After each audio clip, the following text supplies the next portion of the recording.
প্রত্যেক মানুষের জীবনে উত্থান ও পতন লেগেই থাকে। ঠিক যেমনভাবে পাহাড়ি রাস্তা হয় আঁকা এবং বাঁকা, কিন্তু চলার পথের সঙ্গী বা সহচর যদি সাহায্যকারী হয়, তাহলে এই কঠিন সময় মানুষ অক্লেশেই পার করে। সুতরাং আজকে 255 কিলোমিটারের জার্নিতে যখন দেখব পাহাড়, নদী, মন্দির, তখন পাশে থাকবে আমার এই সঙ্গী।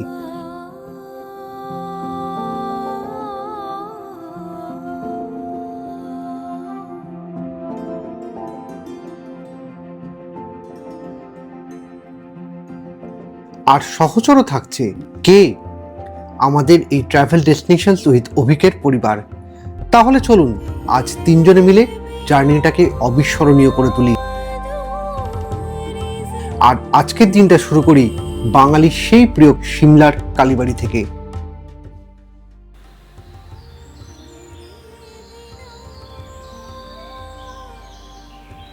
16 এপ্রিল 2026, ভোর 6টা। আজ সিমলায় আমাদের শেষ দিন, তাই ভাবলাম বেরোনোর আগে মন্দির প্রাঙ্গণে দাঁড়িয়ে একবার ভালো করে ভোরের আলোয় এই শহরকে মন ভরে দেখে নিই। উফ, সত্যিই ভোরের হাওয়া আর পাখির ডাক এই জায়গার সৌন্দর্যকে আরো বাড়িয়ে দিল। সিমলার এই দুদিন বেশ ভালো কাটলো। এবারে সিমলাকে বিদায় জানাবার পালা।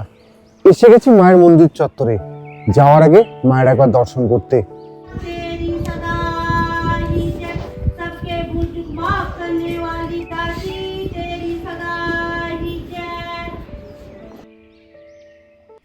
আমরা সিমলাতে কালীবাড়ির অতিথিশালায় ছিলাম, যার রুম ট্যুর আগের পর্বেই আপনাদেরকে করিয়েছি।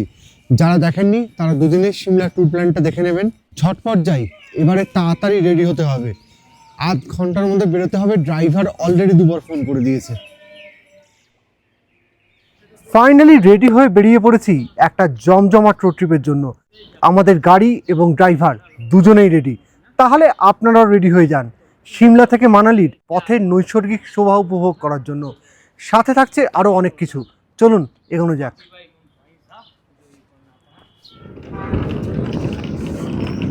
Hello sir, good good morning. Morning.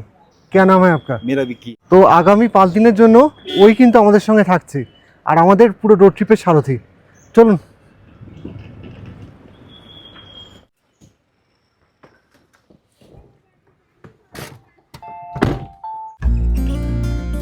ঠিক সকাল 7:50 গাড়ি স্টার্ট হলো।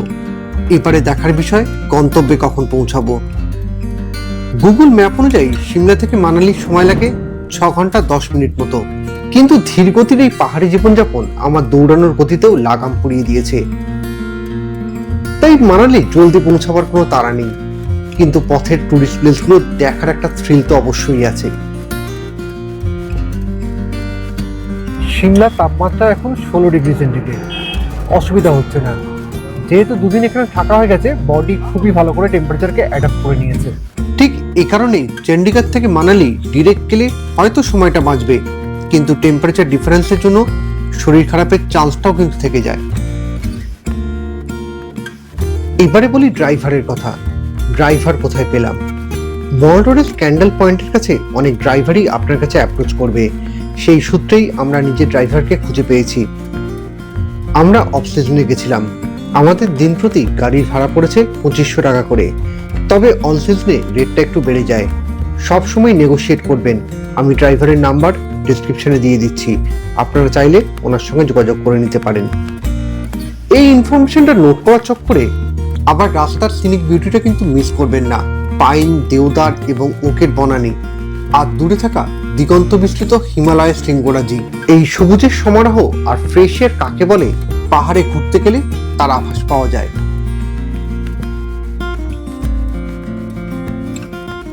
ফাইনালি সিমলা শহরকে পেছনে ফেলে হাইওয়েতে উঠলাম। এখন ঘড়িতে সকাল 10টা।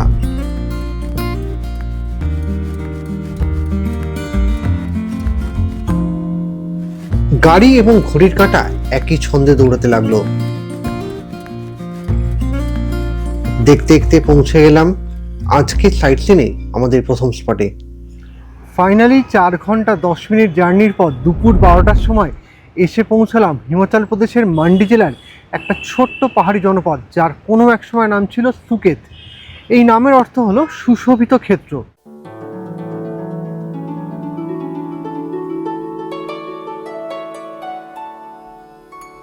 বিয়াস নদীর শান্ত জলধারা পাহাড়ের গা থেকে বয়ে এসে এই জায়গাটাকে উর্বর করে তুলেছিল। আপনারা হয়তো অনেকেই জেনে অবাক হবেন, কোনো এক সময় এখানে সেন বংশের রাজত্ব ছিল। পরবর্তীকালে কালের বিবর্তনে আধুনিকতার প্রচলন হলো, প্রয়োজন হলো বিদ্যুতের।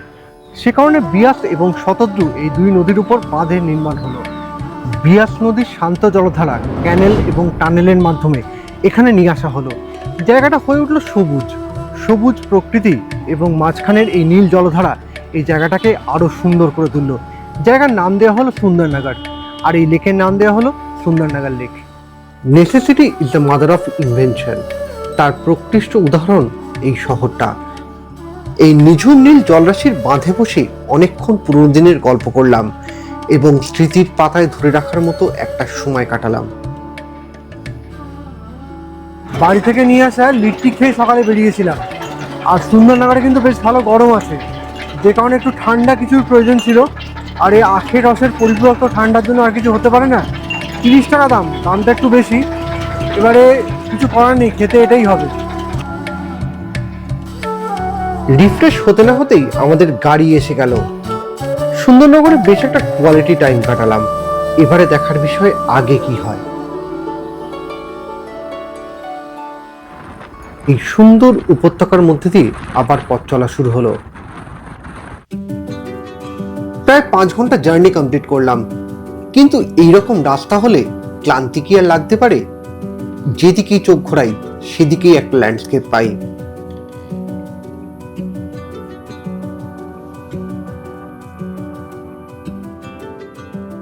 ফাইনালি 1 ঘন্টা 10 মিনিট পথ চলে দুপুর 1:40 নাগাদ পৌঁছালাম আমাদের সেকেন্ড স্পট পান্ডো ড্যামে।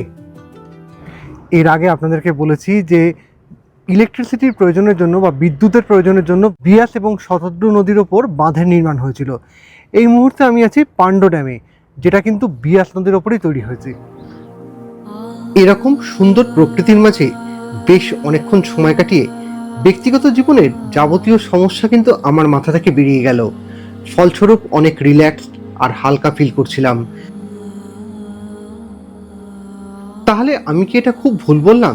হলিডে মানেই হচ্ছে নো স্ট্রেস আর নো পেন। আপনাদের কি মতামত? সকালবেলা বাড়ি থেকে করে আনা লিট্টি খেয়ে বেরিয়েছিলাম, এখনও পেট ভার আছে, যে কারণে দুপুরবেলা একটু শশা দিয়েই আজকে লাঞ্চ ছাড়ছি।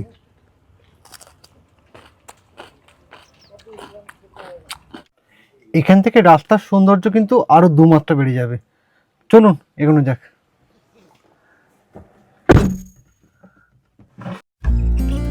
এতক্ষণ পর্যন্ত আমাদের পথের সঙ্গী ছিল সুন্দর সবুজ পাহাড় আর ঝকঝকে নীল আকাশ, কিন্তু এখন থেকে বিয়াস নদীও আমাদের পথের সঙ্গী হলো।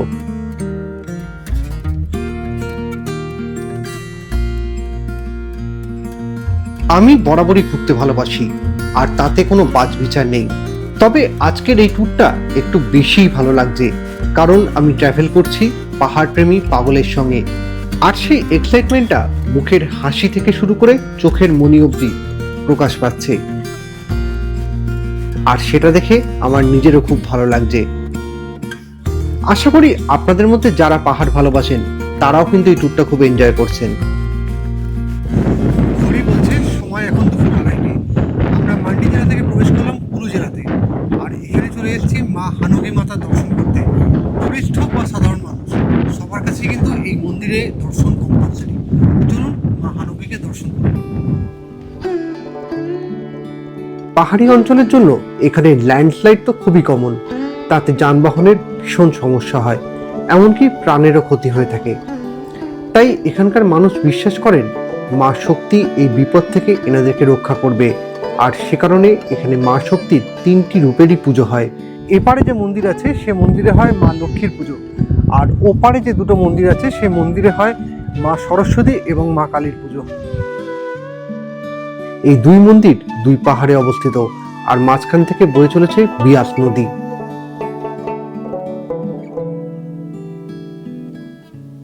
এই জায়গার প্রাকৃতিক সৌন্দর্যের পাশাপাশি আধ্যাত্মিক গুরুত্বও কিন্তু অপরিসীম। আগে নৌকা করে নদী পেরিয়ে মন্দিরে যাওয়া হতো, কিন্তু এখন রোপওয়ের ব্যবস্থা করা হয়েছে, যার মাধ্যমে খুব সহজেই ওপারে পৌঁছানো যায়। যাকে দূর থেকে মাকে প্রণাম জানিয়ে মার কাছ থেকে বিদায় নিলাম। আমরা বান্ডিকে পেছনে ফেলে এগোলাম কুল্লুর দিকে।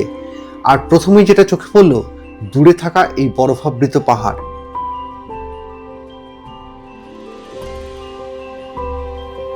এছাড়াও পথে আপনারা অনেক টানেল পেয়ে যাবেন। দু চার জায়গায় বিক্ষিপ্তভাবে খারাপ ছাড়া আমরা পুরো রাস্তাটাই কিন্তু ভালো পেয়েছি।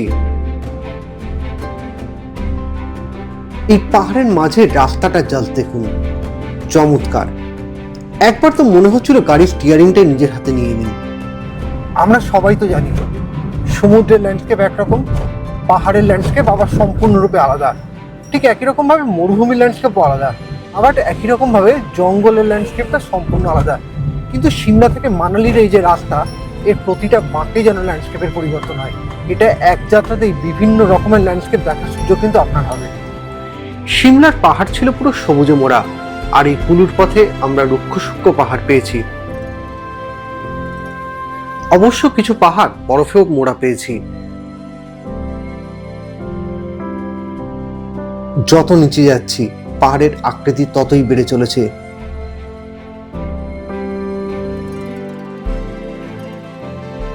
দেখতে দেখতে পৌঁছে গেলাম কুল্লু শহরে।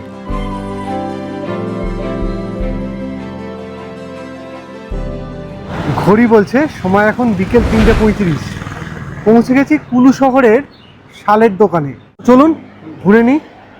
প্রত্যেকটা স্টেটেরই একটা নিজস্ব টেক্সটাইল থাকে, যেমন আমাদের পশ্চিমবঙ্গের তাঁত, ঠিক একই রকমভাবে উত্তরপ্রদেশের বেনারসি কিন্তু বিখ্যাত। আবার যদি শালের কথা বলি, সেক্ষেত্রে কিন্তু উত্তরাখণ্ডের পাঙ্খি, কাশ্মীরের পশমিনা, নাগাল্যান্ডের নাগা শালের পাশাপাশি হিমাচল প্রদেশের কুল্লু শাল এবং কিন্নরি শালের বিখ্যাত। তো চলুন এখানে একটা শালের দোকান থেকে দেখে নিই কীরকম কী দাম চলছে না চলছে। কুল্লু শালের এই বর্ডারটাই হলো এর হলমার্ক। आपको कलर इसमें सारे अवेलेबल मिलेंगे। इसमें क्या होता है मैम, जितना जो इसका धागे को हम जितना फाइन करेंगे, जितना बड़ा बॉर्डर होगा उतना कॉस्टली होता है ये। এখানে বিভিন্ন রেঞ্জের শাল পাওয়া যায়, তবে অরিজিনাল কুল্লু শাল শুরুই হয় কিন্তু 8,000 টাকা থেকে। वो तो ज़्यादा ही टाइम लगाएगी अगर कोई मतलब ये क्या बोथ साइड है, मतलब सीधा उल्टा कुछ इसका नहीं होता है, ये दोनों साइड यूज दोनों होते हैं। side ये same जो है ना? हिमाचली जो बॉर्डर के जो शॉल रहते हैं ना, वो साइड यूज होते हैं, उल्टा सीधा नहीं होता है। কুল্লু শালের দাম একটু বেশি, তার কারণ এই শাল আজও হাতে তৈরি হয়। আর এখানকার কর্মচারীরা আমাদেরকে পুরো ব্যাপারটা ঘুরিয়ে দেখিয়েছিল। अगर हम इसको इधर मारेंगे तो ये इधर जाएगा, ठीक है। इधर मारेंगे जैसे पैर ऐसे चेंज होगा ना, ऐसे खुले जाएगा। इसके बिजली का कोई काम नहीं, सारा काम हाथ में होगा। इसका ये धागा भी हाथ में लगता है, सारा काम हाथ में लेंगे। ये सूट बन रहा है जिसका ये। ঘড়ির কাঁটা বলছে সময় এখন বিকেল 4টে। আজকেও দুপুরবেলা না, অ্যাকচুয়ালি বিকেলের টিফিন। দুপুরবেলা আমরা আজকে ফলই খেয়েছি, সকালে লিট্টি খেয়েছিলাম, পেট ভরা ছিল। দুপুরবেলাটা পুরো ফল খেয়ে কাটিয়েছি। এখন বিকেলবেলা সিড্ডু খেতে এসেছি। তো এইটা হচ্ছে বাবেলিতে এই অঞ্চলের ফেমাস সিড্ডু পাওয়া যায়, ওটাই খাবো। আচ্ছা, এখানে সিড্ডুর দাম পড়েছে হচ্ছে 100 টাকা। আর এই দোকানটার নাম হচ্ছে শিলা নেগি সিড্ডু কর্নার। তো ওখানেই খাবো আর কি। সিড্ডুটা খেয়ে দেখি কীরকম খেতে।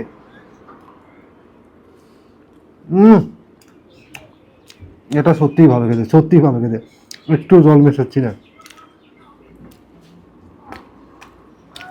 ভैया অনেক সিদ্ধু লাগা না ভैया।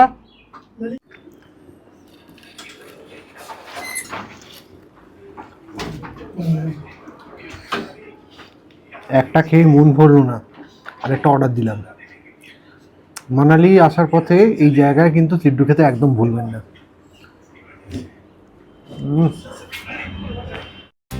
কুলু ভ্যালি হওয়ার জন্য এখানকার স্পোর্টস অ্যাক্টিভিটি খুবই বিখ্যাত, যেমন রিভার রাফটিং, প্যারাগ্লাইডিং ইত্যাদি। এছাড়াও কুলু নিজের শাল ফ্যাক্টরির জন্য বিশ্ববন্দিত। এছাড়াও এখানকার আরেকটা জিনিসের জন্য কুলু আমার কাছে বিখ্যাত হয়ে রইল, আর সেটা হলো সিড্ডু।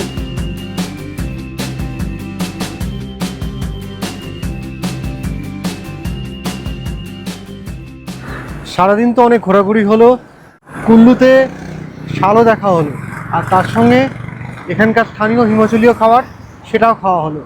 এবারে এগোলাম আমাদের অন্তিম গন্তব্য মানালির দিকে। আর এই পেছন দিকে দেখতে পাচ্ছেন পাহাড়টা পুরো বরফে ঢেকে আছে, জাস্ট অসাম।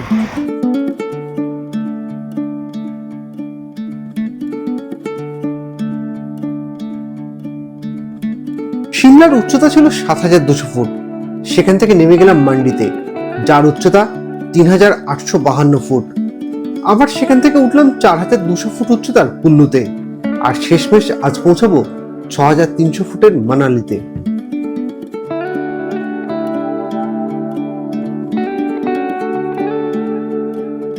মানালির রাস্তায় প্রতিটা বাঁকেই অপরূপ সৌন্দর্য লুকিয়ে আছে। সেরকম এমনই এক জায়গায় গাড়ি থেকে নেমে এই অনাবিল সৌন্দর্যকে উপভোগ করলাম। চারিদিকে গাছপালা, আর মাঝখান থেকে এই নদীর ধারা এক স্নিগ্ধ পরিবেশ সৃষ্টি করেছে। দিনের শেষে এই যে দৃশ্য, সারাদিনের পথ চলার যে ক্লান্তি, সেটাকে নিমেষে ম্লান করে দিল। এখানে মনে হচ্ছে যেন সারাক্ষণই বসে থাকি। আজকে একটু আকাশটা মেঘলা বলে সানসেটটাকে খুব ভালো করে দেখতে পেলাম না, না হলে দেখুন ওই পাহাড়ের মাঝে সানসেটটাকে কিন্তু খুবই ভালো দেখা যেত। সন্ধে নেমে আসছে, আমাদের লক্ষ্য হচ্ছে সন্ধ্যের আগে মানালি পৌঁছানো। কেন কি দিনের বেলায় পাহাড় যতটা সুন্দর, রাত্রিবেলায় ততটাই বিপজ্জনক। তো চলুন এগোনো যাক।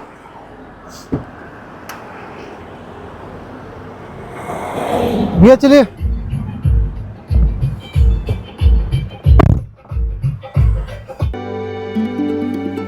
মানালি বা ভ্যালি অফ গডস আর কিন্তু বেশি দূরে নেই। আর এই শোভা দেখে নিজেকে থামাতে পারছিলাম না, তাই বাকি রাস্তাটা কানে একটা হেডফোন গুঁজিয়ে সুন্দর গান শুনে কাটিয়ে দিলাম।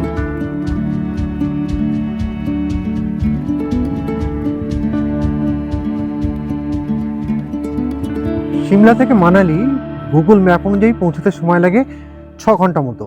আমরা সেই রাস্তাটা 11 ঘন্টায় কমপ্লিট করেছি। তবে ভাববেন না যে রোড কন্ডিশন খারাপ, শুধুমাত্র আপনাদেরকে একটু ভালো করে ঘোরাবো বলে আমরাও কিন্তু একটু সময় নিয়ে ঘুরলাম। রুম ট্যুরটা পরের ব্লগেই করাবো, ততক্ষণ আপনারা সিমলা আর মানালির প্ল্যানটা করে নিন। আর যদি বাজেট জানতে চান তাহলে সমস্ত ভিডিও ডিসক্রিপশানেই বাজেট দেওয়া আছে, সেখান থেকে আন্দাজ করে নেবেন। দেখা হচ্ছে পরবর্তী ব্লগে একটা জমজমাট অধ্যায়ের সঙ্গে। ততক্ষণের জন্য শুভরাত্রি, টাটা।